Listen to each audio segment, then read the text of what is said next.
Allez, on se tient prêt, attention. Action. C'est le début d'une série pour la télévision. 66 jours de tournage prévus dans toute la région. Aujourd'hui, le décor est une école du 13e arrondissement de Paris, louée à la journée. Il faut payer partout. C'est-à-dire que là, la taxe de la mairie pour tourner dans cette école, c'est 1 200 €.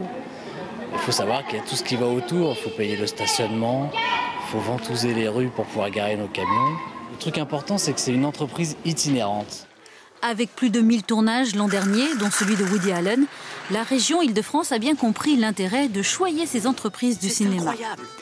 Des centaines de lieux prestigieux ont été répertoriés, classés, tarifés pour séduire les producteurs. L'Opéra Garnier est le plus difficile à avoir, son prix de 2 000 à 16 000 € par jour.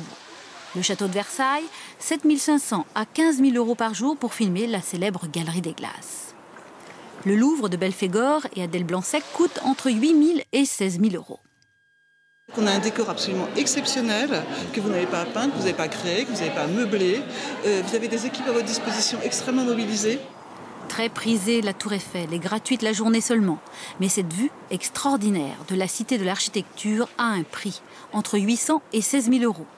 Tout se négocie, gare, église, ministère, aéroport, de 5 800 à 11 000 € pour filmer Roissy. Et puis, il y a cette petite porte du métro parisien, juste à côté d'une station ouverte au public. Donc c'est ici. Elle donne sur une autre plateforme exclusivement réservée au cinéma.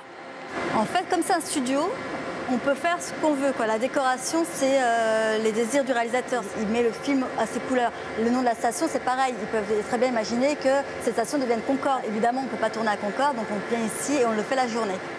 La France mise sur tout ce patrimoine pour séduire les grandes productions internationales.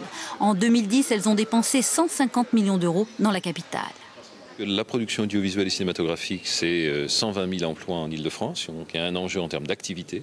Il faut faire en sorte que l'activité soit soutenue. Et le cinéma est une bonne affaire, à très long terme. 10 ans après la sortie du film Amélie Poulain, son quartier à Montmartre est toujours prisé par les touristes.